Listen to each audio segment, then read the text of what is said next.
আমার পরিবারের সবাইকে সুস্থ স্বাভাবিক আর হাসি খুশি রাখার জন্য সংসারের ছোট ছোট কাজগুলোকে একই সুতোয় মালা গেঁথে দিনের শেষে উপহার দিই পরিবারকে। গুড মর্নিং বন্ধুরা, welcome back to my channel. আমি সঞ্চিতা।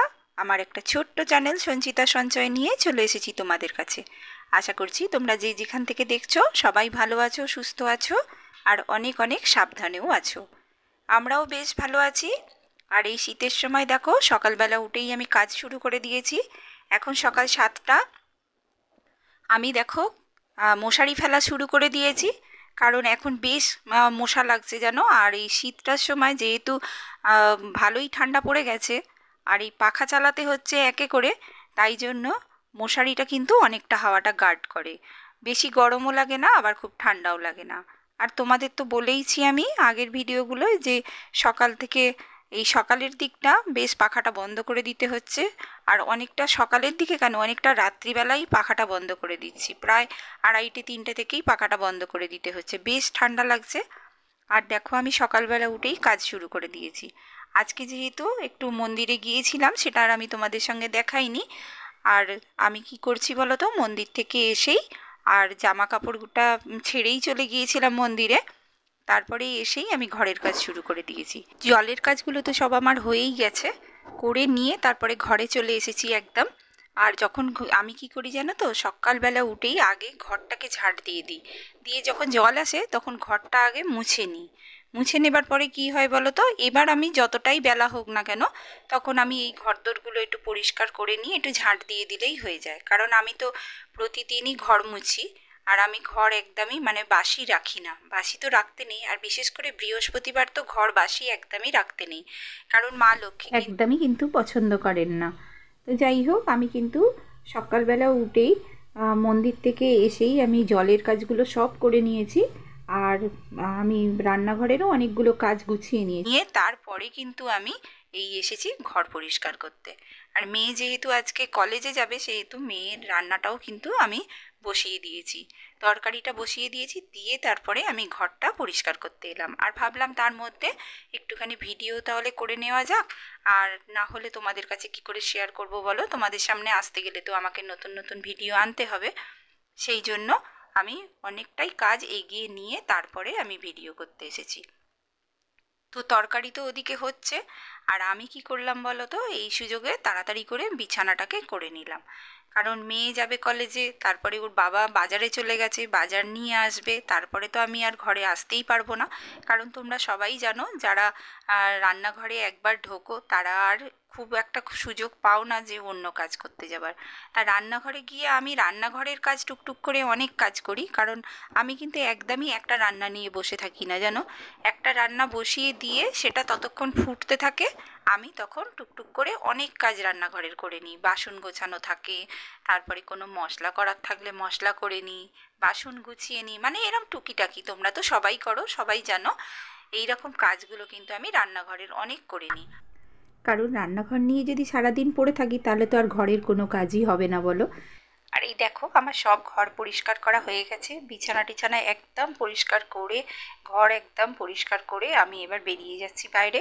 আর বাইরের যে আমার যে জানলাটা আছে, সেই জানলাটা দিয়ে না এত সুন্দর আলো আসে, দেখো না, যেন মনে হচ্ছে লাইটিং হচ্ছে। পুরো রোদটা কিন্তু এখানে ঢোকে জানো। এখন সকাল 8:30 বাজে, আমি রান্নাঘরে চলে এসেছি। সকালবেলা একটু টিফিন করব, রান্নাঘরে চলে এসেছি। রান্নাঘরটা পরিষ্কার করা হয়েই গেছে। এইবারে আমি রুটিগুলো করে নেব। দেখো তরকারিটা আমি বসিয়েই দিয়েছি, আর তরকারিটা প্রায় হয়ে গেছে। এবার আমি রুটিটা করব, দুজনকে খেতে তো হবে। রুটিটা করে নিলাম আমি, নিয়েই এবার ওদের খেতে দিতে চলে যাব।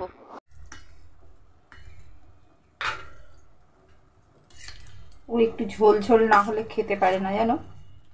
আর রুটি দিয়ে একটুখানি ঝোল যদি হয় তাহলে ওর পক্ষে খুব ভালো।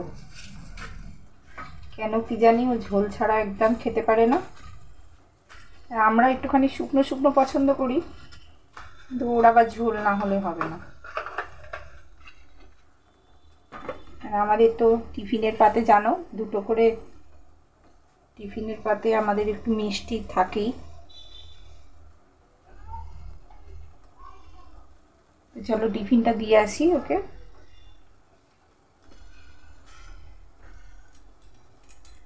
তারপরে এসে আমি খাবো। দিয়ে আসি টিফিনটা। চলো, কলেজ যাবি তো?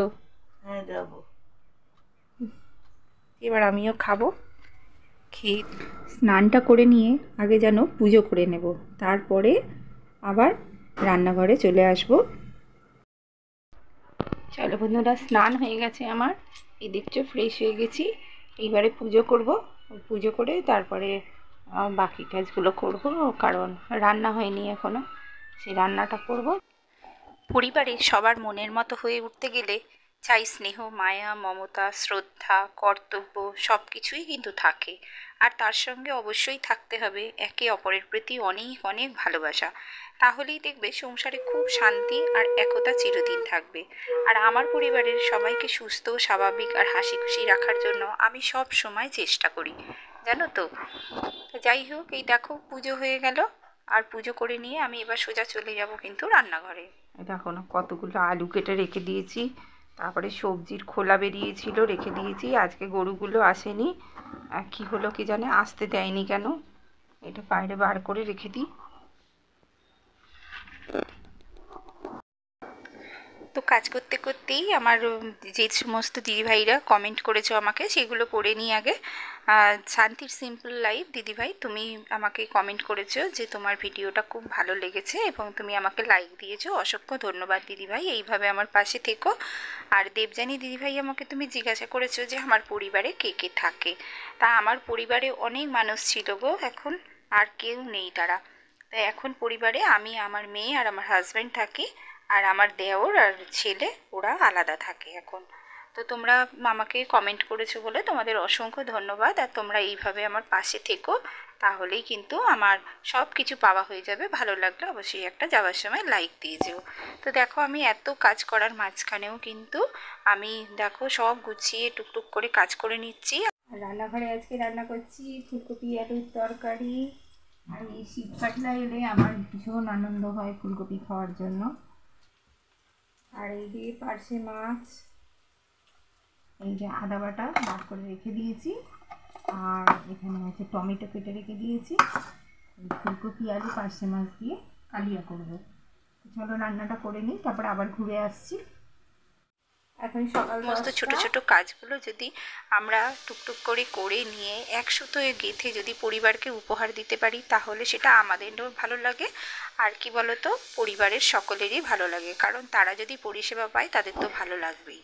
আর একটা কি জানো, আমরা যারা ঘরের কাজ করি সব সময়, আমরা কিন্তু কাজ না করেও থাকতে পারবো না। আমরা যতই বলি যে একদিন আমরা রেস্ট পেলে আমাদের ভালোই লাগে, কিন্তু না, আমাদের কিন্তু সবসময়ই মাথাটা থাকে যে কখন আমাদের আবার কাজ আসবে আর কখন আমরা ঘরের কাজগুলো সব পড়ে আছে কি করে করব।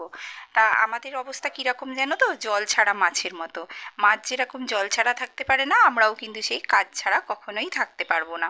আর আমাদের কিন্তু মন খারাপ হতেই থাকবে। আর সবসময় আমাদের তো চিন্তা থেকেই যায় যে আমাদের পরিবারের সবাইকে কি করে আমরা ভালো রাখতে পারবো, কি করে হাসি খুশি রাখতে পারবো এবং তাদের সেবা কি করে করতে পারবো। কারণ সমস্ত সেবার মধ্যেই কিন্তু ভগবান সেবা হয়, ঈশ্বর সেবা হয়। সেই জন্যই দেখো, তা আমি তাই বলছি যে আমাদের কিন্তু অবস্থা ঠিক সেই রকম জল ছাড়া মাছেরই মতো। মাছ যেরকম জল ছাড়া থাকতে পারে না, ছটপট করে, আমরাও কিন্তু সংসারের কাজ না করে কখনোই থাকতে পারবো না। আর আমাদেরও অবস্থা ঠিক সেই রকমই। তাই এই যে দেখো, কাজ করতে করতে কিন্তু আমি তোমাদের সঙ্গে গল্প করতে করতে কিন্তু অনেক কাজ করে নিচ্ছি। দেখো আমার তরকারিও হয়ে গেছে আর ভাতটাও আমি বসিয়ে দিলাম।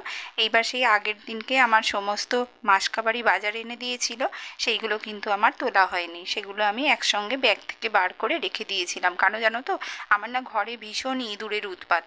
এই বড় বড় ইঁদুরগুলো না আমার চালের উপর থেকে নামে। আর পিছনে যেহেতু গাছ আছে, তোমাদের তো বলেছিলাম যে পিছনে আমার একখানা সেই পুরনো ডোবা মতো পুকুর আছে, সেইখান দিয়ে না ভীষণ বড় বড় সেই ইঁদুর ঢোকে জানো। আর ইঁদুর ঢুকে না সব কেটে দেয়।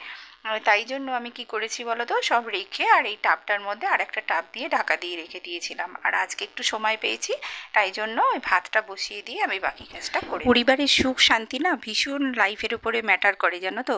যে পরিবারে সুখ নেই, শান্তি নেই, অশান্তি, গৃহযুদ্ধ লেগে থাকে না, সেখানে মানসিক যন্ত্রণাও থাকে আর মানসিক অশান্তিও থাকে, জানো তো। কিন্তু এই অশান্তি থেকে আমরাই কিন্তু নিজেরা নিজেদেরকে মুক্তি দিতে পারি, কারণ অশান্তি যেখানে আছে সেখান থেকে অনেকটা দূরে থাকাই ভালো। আর দেখো, তোমাদের সঙ্গে আমি একটা জিনিস শেয়ার করছি আজকে। এই যে আমি ফ্লিপকার্টে অর্ডার দিয়েছিলাম পুজোর সময়, যেন ওর বাবা আমাকে জামা কিনতে দিয়েছিল, কিন্তু আমি জামা কিনিনি। আমি কি করেছি বলো তো, একটা টাকাটা রেখে দিয়েছিলাম, কারণ আমার এই যে ভয়েস ওভার দিতে না খুব অসুবিধা হচ্ছিল, কারণ ভয়েস ওভার যখনই আমি ফোনে দিই তখন না সাইড থেকে ভীষণ আওয়াজ আসে, আর কথাটাও ঠিক মতো আসে না। সেই জন্য আমি এই যে একটা মাইকের অর্ডার দিয়েছিলাম। দেখো, এই মাইকটা আজকে আমি অর্ডারে দিয়ে গেল ফ্লিপকার্ট থেকে। তা কীরকম হবে জানি না, আমি তোমাদের সঙ্গে শেয়ার করলাম, তোমরা অবশ্যই কিন্তু আমাকে জানাবে ভালো হয়েছে কি না। এটার কিন্তু খুব বেশি দাম নেয়নি, অল্পই দাম নিয়েছে, কিন্তু এটা যদি ভালো হয় তাহলে দেখবো। এই যে নতুন বার করেছি, এই যে দেখো, আজকে এক্ষুনি দিয়ে গেল, তাই জন্য তোমাদের সঙ্গে শেয়ার করলাম। তোমরা কিন্তু আমাকে অবশ্যই জানাবে ভালো হয়েছে কি না। কারণ আমি তো কোনোদিন মাইক ইউজ করিনি, আমি এমনি ফোনেই ভয়েস ওভার দিতাম, কিন্তু আমার মেয়ে বললো যে মা তুমি একটা মাইক কেনো। তা আমি ভাবলাম কোথা থেকে কিনবো, আমাকে তো পয়সা জমাতে হবে। জামা কেনার টাকা দিয়েই কিনে ফেললাম মাইকটা। আর কেমন হয়েছে তোমরা কিন্তু অবশ্যই কমেন্ট করে আমাকে জানিও। যদি ভালো লেগে থাকে তাহলে কিন্তু অবশ্যই একটা লাইক দিও। আর এতক্ষণ আমার সঙ্গে যে সমস্ত বন্ধুরা আছো তারা অবশ্যই আমাকে লাইক দেবে, কমেন্ট করবে, এবং যাওয়ার সময় একটা ছোট্ট সাবস্ক্রাইব করে দিয়ে আমার পরিবারে যুক্ত হয়ে থাকবে। তো আজ এই পর্যন্ত, নিয়ে আসছি আর একটা ভিডিও। ততক্ষণ সবাই কিন্তু সাবধানে থেকো। টাটা।